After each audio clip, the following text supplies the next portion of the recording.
Une association qui organise divers événements culturels, expositions, concerts, ateliers ou colloques. Après les discours, les organisateurs avaient voulu mettre en valeur de façon originale les lieux qui abritent l'association, à savoir l'ancien couvent des Sœurs Noires. Pour cela, des musiciens et des chorales se produisaient dans différents lieux comme la chapelle. Et pour fêter ses 20 ans, la Maison de la Mémoire organise également une exposition dans le cloître du couvent. François Maquet a visité les lieux pour nous en compagnie de deux membres, le président Jean Schiltz et Jackie Assé, responsable des arts plastiques.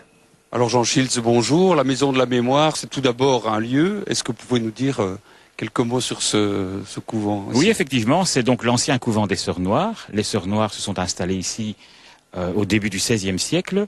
Elles ont construit progressivement ce couvent et elles y faisaient essentiellement deux choses, le soin aux malades, et elles recevaient aussi des pensionnaires, donc un peu l'ancêtre de la seigneurie, si vous voulez. Et c'est un lieu qui est toujours un lieu de vie, évidemment, c'est pas un lieu abandonné. Non, bien sûr, il y a 20 ans, les FUCAM ont racheté ce bâtiment, en ont fait les ateliers des FUCAM, centre de formation permanente, et ont accueilli d'ailleurs la Maison de la Mémoire à partir de 2000, de façon très chaleureuse, il faut le dire.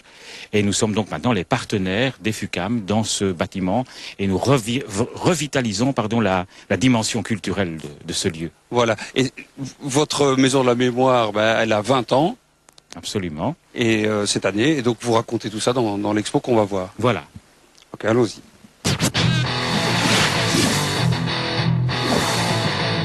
L'exposition commence par cette statue de Sainte-Vaudrue, c'est pas innocent. Non, d'abord parce que Sainte-Vaudrue est la patronne de la ville de Mons, et aussi parce que cette statuette a servi d'emblème à notre première exposition en 1988. Nous l'avons d'ailleurs fait reproduire en 150 exemplaires, et elle évoque un petit peu le souci aussi que nous avons de la mémoire longue.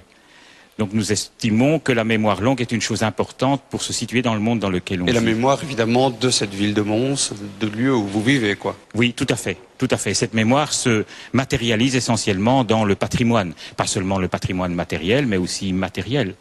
Alors comment tout ça a démarré? Comment vous avez eu l'idée, avec d'autres, de créer cette Maison de la Mémoire? Eh bien, c'est une idée d'Albert Danens, qui était professeur à l'UCL, et qui nous a proposé de créer une Maison de la Mémoire, donc de créer une association, un ensemble de personnes qui sont préoccupées par la mémoire collective, par le fait que la durée doit avoir droit de cité, qu'elle doit nous aider à élucider le présent, à comprendre le monde dans lequel on vit. Alors cette exposition, qu'est-ce qu'on peut y trouver? Eh bien, on l'a conçue comme un double parcours. D'une part, on peut y trouver des traces de tout ce que la Maison de la Mémoire a réalisé pendant une vingtaine d'années. Et d'autre part, c'est aussi une exposition à laquelle nous avons convié des plasticiens, nos partenaires, à faire une œuvre en 2 ou en 3 dimensions, à partir d'un cadre que nous avons imposé, un cadre de 40 sur 40, qui est un peu le symbole de ce double anniversaire de la Maison de la Mémoire et des ateliers des FUCAM. Alors, ce qu'on peut trouver aussi, c'est certains témoignages de vos réalisations, par exemple, les fontaines. Voilà, on a travaillé une année sur les fontaines. On a restauré la fontaine du Berger, à Saint-Denis, et la fontaine de Genlis. Alors, pour raconter tout ce que vous avez fait, enfin, une partie des choses que vous avez fait depuis 20 ans, voilà, il y a ce mur des découvertes. C'est ça. Donc, on ouvre des petites portes et on découvre des types d'activités que nous avons faites. Par exemple, si nous ouvrons celle-ci, eh bien, il y a l'ancienne bibliothèque des Capucins que nous avions restaurée de A à Z. C'était votre premier lieu, hein? C'était notre première résidence, effectivement. Alors ici, là, par exemple, voilà, le château de Boussu. Ce sont des expositions. Donc, par exemple, une exposition sur le château de Boussu. On y voit une tête de Titus. On y voit un chapiteau Renaissance. Grande exposition qu'on avait appelée « Si Boussu m'était compté ». Alors, un second mur des découvertes. Oui, c'est le prolongement de ce mur. Alors, vous pouvez nous ouvrir encore une porte, par oui, exemple. Oui. Si nous ouvrons celle-ci, par exemple, nous avons un témoignage d'une pièce carrément du trésor des Sœurs Noires. Donc, l'une de nos spécificités, c'est aussi de creuser la mémoire du lieu proprement dit. Et nous avons d'ailleurs publié un livre sur ce sujet, ainsi que sur d'autres sujets également. Et puis, nous avons des chantiers. Le principal de nos chantiers, c'est le chantier sur les demeures privées. Nous essayons donc d'entrer dans de belles maisons, d'en faire l'analyse, et puis éventuellement, peut-être un jour, de les ouvrir au public ou de faire une exposition ou un livre sur ces demeures privées. Alors, très important, quand vous dites nous, c'est évidemment toute une équipe, c'est une bande d'amis, on peut dire. Voilà, c'est une vingtaine de personnes qui s'amusent beaucoup à faire ça.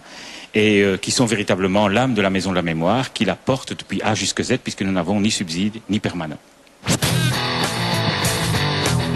Alors ce que montre cette exposition au 20e anniversaire, c'est que vous travaillez beaucoup aussi avec des artistes d'aujourd'hui.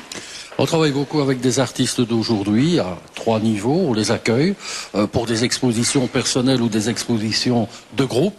On les fait travailler, comme dans le cadre de cette expo, on leur demande de s'exprimer sur le patrimoine. Et troisièmement, il y a le fonds Godiarche, donc qui est un fonds de 100 œuvres qui nous ont été léguées par les anciens propriétaires de Villers-la-Ville. L'exposition consacrée aux 20 ans de Maison de la Mémoire, c'est donc dans l'ancien couvent des Sœurs Noires à Mons.